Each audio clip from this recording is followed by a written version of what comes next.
Scuba artık kendi başına bir kelime olsa da 5 kelimelik bir kelime grubunun baş harflerinden oluştuğunu biliyor muydunuz? Scuba, Self-Contained Underwater Breathing Apparatus kelimelerinin baş harflerinden oluşuyor. Türkçesi bağımsız sualtı soluma cihazı ya da siz bunu genel adıyla tüplü dalış olarak biliyorsunuz. Dalış yapmak için ekipmanlara ihtiyacımız olduğu bir gerçek. Dalışa başlamak isteyenler, yeni başlayanlar veya uzun sürede dalış yapanların ortak bir derdi var. Hangi ekipmanı önce almalı? Birçok insan dalışa başlamak için belli ekipmanlara sahip olması gerektiğini düşünüyor. Dalışa başladıktan sonra da birçok insanın ortak derdi önce hangi ekipmanı almalıyım? Bugün sizlere nedenleriyle birlikte ekipman alma sırasını anlatıyorum. Buyurun geçelim. Yeni bir spora başladığınızda hemen tüm ekipmanları almak mantıklı olmayabilir. Ama ilginiz devam ediyorsa veya kendi ekipmanlarınızla bu sporu yapmaya devam etmek istiyorsanız yavaş yavaş bütün ekipmanları almaya başlarsınız. Şunu hemen videonun başına netleştirelim ki dalış eğitimi alırken dalış merkezleri sizin ihtiyacınız olan bütün ekipmanları size sağlar. Yani dalışa başlamak için bir ekipman almanıza gerek yok. Dalış yaptıkça ve öğrendiğiniz yeni yetenekleri geliştirdikçe bu kiralanan ekipmanlar uzun vadede rahat ve kullanışlı olmayabilir. Hobilerinize yatırım yapmak bence finansın en zor alanı çünkü arzularınızı dizginlemek gerekiyor. Bu yatırımları yaparken doğru ve mantıklı bir şekilde hareket etmek gerekiyor. Bugün sizlere bahsedeceğim konuyu Diver Safety Association sitesinin içerik bölümünde yazılı olarak bulabilirsiniz. Aşağıda linkini bırakıyor olacağım. Ekipman alma sırasına dönecek olursak da ekipman almanın aslında bir sıralaması yok. Özellikle son dönemde bütün dünyada artan maliyetleri düşündüğünüzde bu sıralama birçok nedene göre değişebilir ama edindiğim tecrübeye göre şaşmayacak bir liste hazırladım. Bunda nedenleriyle birlikte sizlere açıklayacağım. Kendi ekipmanına sahip olmanın 4 tane nedeni vardır. İlki motivasyon. Bugün gerçekten ben de bir ekipman aldığımda o ekipmanla bir önce dalış yapmak istiyorum. Hele dalışta ekipmanı çok sevdiysem arka arkaya dalışlar yapmak istiyorum. Yani oyuncak aldığınızda onunla hemen oynamak istersiniz. Aynı şekilde yeni bir ekipman aldığınızda bir an önce onunla dalışlar yapmak isteyeceksiniz. Bu da sizin motivasyonunuzu arttıracak. Kendi ekipmanınıza sahip olduğunuzda onu en efektif şekilde, en verimli şekilde kullanmak isteyeceksiniz. Bu da sizi ekipmanı doğru kullanmaya ve doğru ekipman kullanmaya yönlendirecek. Dalış ekipmanı sizin kendi malzemeniz olacağı için hem su içinde hem su dışında ona dikkatli bakmak isteyeceksinizdir. Bu da sizi örnek bir dalıcı yapacaktır. İkinci numara rahatlık. Kişisel ekipman tabii ki de rahatlık demektir. Dalıştan dalışa değişmeyecek olan ayarlar. Dalışı yaptığınızda size o ekipmanın ne verebileceğini biliyor olmak yüksek bir mental rahatlık sağlar. Bununla beraber konfor da tabii ki de sağlar. Hızlı reaksiyon vermeniz gereken durumlarda ekipmanın size ne verebileceğini bilmek bu müdahaleyi yaparken oldukça faydalı olacaktır. 3 numarada güven. Hani 2 numaralı maddeyi biraz düşündüğünüzde zaten bu maddeyi anlayabilirsiniz. Uzun uzadıya bunu konuşmaya pek gerek yok. Kontrol daha fazla sizde olacak. Son olarak hijyen. Sadece sizin kullanacağınız bir ekipman hijyen anlamında da çok önemlidir. Her ne kadar dalışta hijyen çok büyük bir problem olmasa da kişisel ekipman hijyen anlamında da faydalıdır.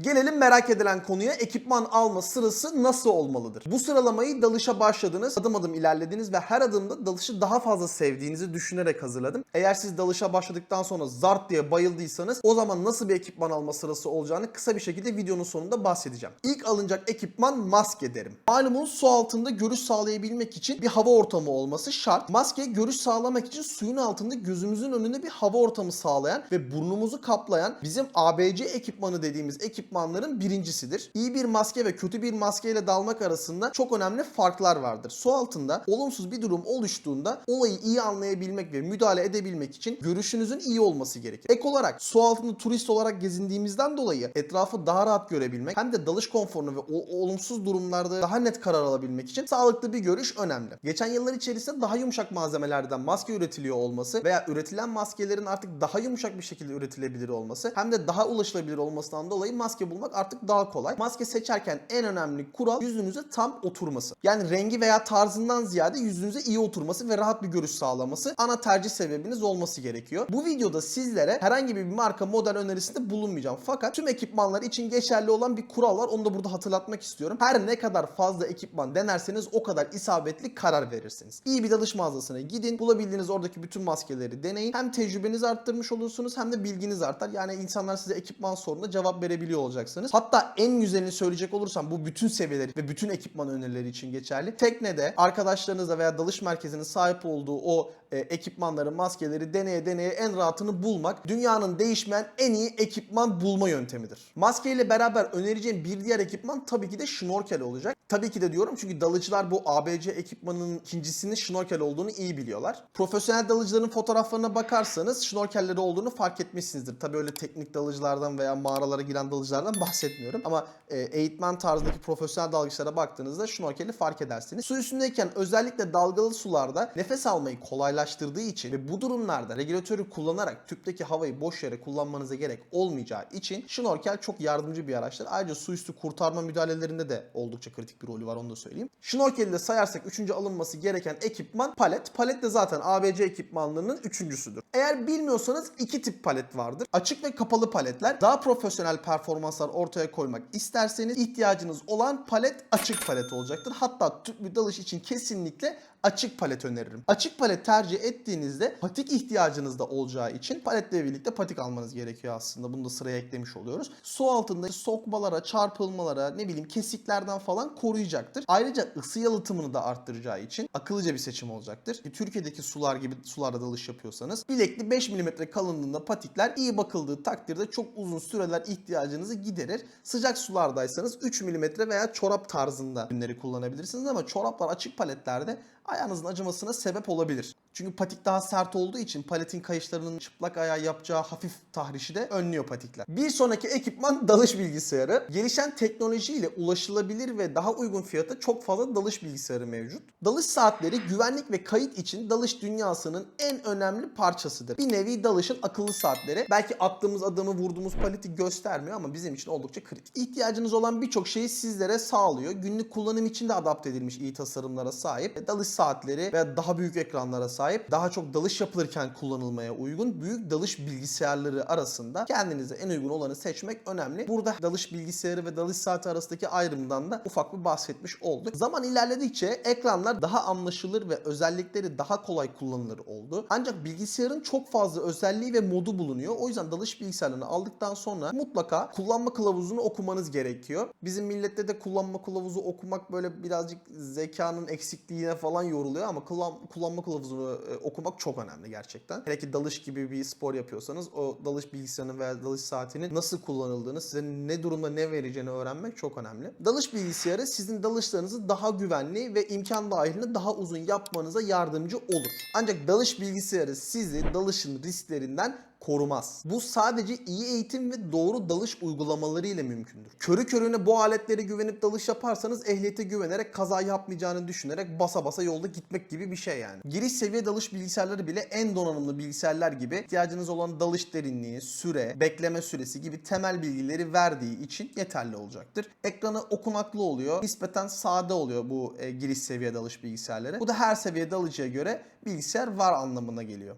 Şimdi gelelim videonun başında söylediğim gibi eğer siz dalışı böyle zart diye çok sevdiyseniz bu sıralama biraz farklı olacaktır. Hem dalış seviyeniz ilerlediyse hem de dalışı böyle zart diye çok sevdiyseniz önereceğim ekipman denge yeleği olacaktır. Ya da dalıcıların söylediği şekilde BC. İsmi de şuradan geliyor. Aslında tam ismi BCD. Buoyancy Control Device diye geliyor ama kısaca BC diyoruz. Videonun başında söylediğim gibi hani dalışa başladınız, adım adım ilerlediniz ve adım adım sevdiniz. O zaman parça parça ekipmanı almak anlamında böyle bir liste hazırladım. Ama dalışı çok sevdiyseniz, profesyonel olarak ilerletmeyi düşünüyorsanız aslında imkanınız da varsa almanızı önereceğim ekipman BC olacaktır. Çünkü BC dalıcının yüzerliliğini, konforunu en yüksek derecede etkileyen ekipman olduğu için hem dalış uygulamalarını hem de işte su içindeki pozisyonunuzu vesairenizi en büyük oranda etkileyecek ekipmandır. Ancak birim fiyatı videonun başında bahsettiğim ekipmanlara göre biraz daha yüksek olduğu için biraz sonlara koydum. Denge yeleği dedim ama bu ne bilmeyenler için hemen hızlıca açıklayalım. Dalışta tüpünüzü taşıyan, vücudunuzun üst kısmını saran cepleriyle sizin böyle ıvır zıvır taşıma kapasitenizi arttıran hem de sıcak hava balonu gibi yüzerlilik dediğimiz bu su içindeki seviyenizi ayarlamak için çok çok önemli bir ekipman.